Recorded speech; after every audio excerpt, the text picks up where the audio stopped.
Hello. The idea of this particular episode of the podcast started, well, as most of them do start, with a discussion we had in private about weird philosophers, and that it would be interesting to find certain philosophers that we would do research on independently, and then we would present them to each other and to you. So enjoy. And just a disclaimer, this is just touching the surface of the subject, and we have just chosen 6 philosophers, 3 pre-Socratic and 3 modern philosophers, and a lot of things have been rephrased so we can understand and reword it better for our own understanding. So obviously we will link everything down below to make it more easier for people to research into them more if the interest goes further than this episode. Hopefully. I'll begin. Mm-hmm. I chose the pre-Socratic and the Socratic periods. Mm-hmm. I chose 3 guys. And the guy I decided to start on, which, to be fair, in comparison with the other guys, he's kind of mild. I felt like maybe I should have changed it, but my first guy is Pythagoras. And we obviously know Pythagoras because he's one of the most famous mathematicians, and he came up with the method of the sum of the squares of the legs of a right triangle is equal to the square of a hypotenuse. Did you fall asleep? No, I was just actually thinking about a PTSD memory where the math teacher would always ask us that fucking question at the beginning of every class. I will never be able to forget it for as long as I live. I forgot it. Oh, really? I mean, I think I kind of know it in theory, but I don't know. Not in practice, Oh, really. brother. Anyway. Give me a right triangle. I'll find out the hypotenuse. Okay, so he was a mathematician, but he was also a quite important philosopher as well. Because I chose my guys from pre-Socratic and the Socratic eras, it's rather hard to say how much is true. Most, like for example in Pythagoras' case, none of his original writings survived. So is this just like what other people... Yes. It's mostly what other people wrote about him or legends. Mm-hmm. And sadly, that's mostly the case with the other guys as well. Okay, so why the hell did I choose Pythagoras? Well, Pythagoras was a cult leader. Heh? He was a cult leader. A cult leader. A cult leader. Okay, just making sure I heard that right. He founded Pythagoreanism. Mm-hmm. Sounds legit. Yeah, he named the cult after himself. The Pythagorean practices and beliefs were not necessarily that unusual, especially in regard to other religions, so as we come to know them. So does that mean that he was actually thinking to make this a religion? Or are you just comparing it because you said compared to other religions? No, it was a cult. Which he was a leader of a religious cult. Oh, is this a side? Where he was it wasn't a side. It was very intertwined with him being a mathematician. All right. Because if you think of it, in my head it doesn't really make sense because as a mathematician, you go and have concrete evidence and results, right? But as a religious person. It's more about belief. Well, not necessarily, because you have to remember that he was seen as this godlike persona because he was one of the few people that truly understood maths at that time. Okay, yeah. And he was able to explain certain things. And you have to put it in perspective because, even today, hearing someone that gives you certain answers that you wouldn't be able to answer using today's science, and you would see that person as, oh shit, he might be something more than me. Especially back in a day where not everyone had access to going to school and education in general. Right. So what was his actual philosophy? You know what I mean? What was he preaching from a philosophical point of view? To be part of his cult, you had to love math. In the most archaic way I can put it. It was obliged to study. And they had a very different way of thinking about numbers. They didn't think of, like, when you say a number, for example, give me a second because I wrote one example. When you say 1, you think of just like the quantity of a thing. I have 1 grain of rice. But for them, number 1 was a symbol of unity. It symbolized God and the universe. It wasn't just a number. It had the ability to change the state of other numbers. So if you add 1 to an even number, it becomes odd. Yeah. And vice versa. And numbers were mostly seen as symbols. Yeah.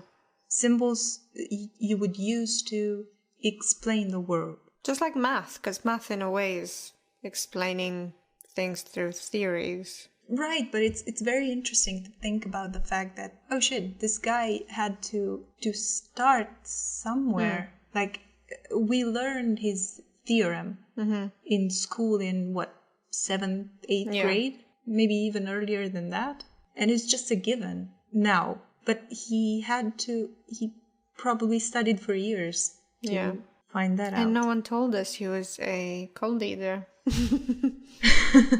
Okay, so do you want to get into his practices? Yeah. They're not that bad. As a cultist or as a cult leader or as a mathematician? Or is it just not even distinguished? It's the same thing? No, it's mostly the same thing. They didn't really had they wouldn't make a difference between, because it was just, you had to be a mathematician to be in his cult, essentially. Yeah. So their beliefs consisted in reincarnation, which honestly to me was surprising at first, because I thought it was something more, you usually attribute it to Southeastern beliefs. Okay, so they believed in reincarnation, which means that after death, the soul of a man could be reincarnated in any living thing. And the story goes that one day, Pythagoras was walking down the street and he saw some people beating a puppy, and he begged them to stop because the soul of his best friend was reincarnated into the puppy. He swore that when the puppy screamed in pain, he could actually hear his friend's voice coming out of the puppy. So it was a big no-no. He was on some strong mushrooms. Another thing was vegetarianism. Eating an animal was forbidden due to the belief in reincarnation. You wouldn't eat if your grandma would reincarnate in a chicken, you wouldn't eat your grandma. So you weren't allowed to eat animals. And loving math. We already sort of covered that. So if you had all these were like requirements to get in the cult, weren't they? well, not to get, but to be a part of it. Yeah. You were obliged to respect these things and to study, to dedicate your life to studying Math. numbers. I mean, cults in general sound like a nightmare, but on top of that, to add math, I feel like that's on another level. I kind of like it. I think it's interesting, to sort of, because I don't necessarily think it is a cult based in what we understand today, but sometimes we attribute these when you talk about a cult today, you think about all these awful people that abused their members. Yeah. Which it is. You sort of have to abuse power, I think, to qualify as a cult. Cult leader. Don't quote me on that. But you do need the one person at the top, which this obviously was. Yeah. One weird thing that Pythagoras had this obsession with beans. For some reason, As in they beans? were beans, as in fava beans. As in eating beans? Right. Like kidney beans? Yes. Okay. Okay. He had a very strange obsession with beans, and they were forbidden from consumption. You weren't allowed to eat beans. But they're the shit. They're so good. I agree.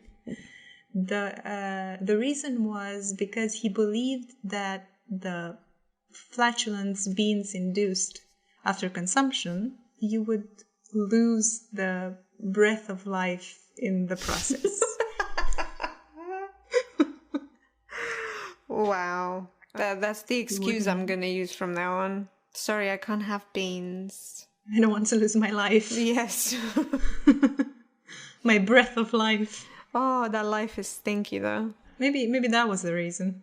He was just like, people. oh, can I not just put up with your farts? Can you just not eat beans? And then just made up a whole theory about it. Just so like people around him wouldn't eat beans. Because people must have been really nasty back in the day. And there is the legend of the day of his death regarding the story with his problems with beans, is that one day he was followed by an angry mob and he couldn't escape them because he refused to go through a bean field. So he was so he doesn't murdered. even want to touch them. Right. He was absolutely repulsed by touching beans, the plant. So he was killed? Yes, he was murdered. He was bludgeoned to death. Oh my god. But like it doesn't make sense because by touching them, it doesn't give you flatulence. But then again, nothing else made sense, so it just adds to it.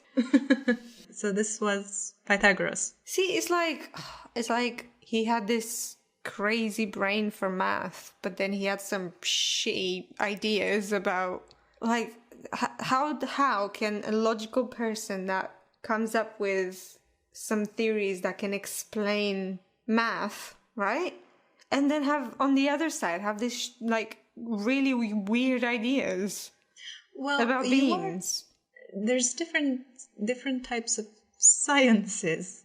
Like they didn't have any, well, not necessarily any, but they didn't have botany to explain. Because I think Aristotle came up with the classification of certain species, where he took every type of plant that he could find and he sort of made these parameters in which he would classify them. And Aristotle was much later than Pythagoras.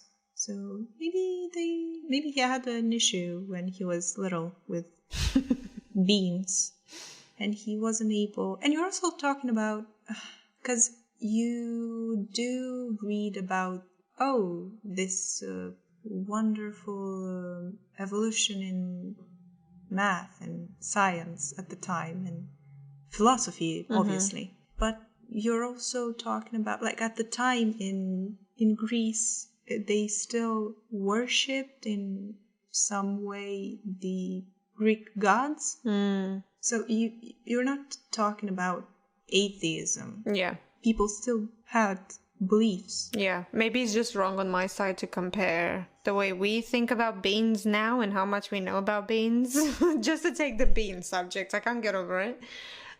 Compare that, how I react to this, to how back in the day, you know, as you said, they weren't as like scientifically as forward. I like to think that it was an irrational fear. Like if there was a field of beans, I doubt most people had a fear of beans. I think it was just his problem.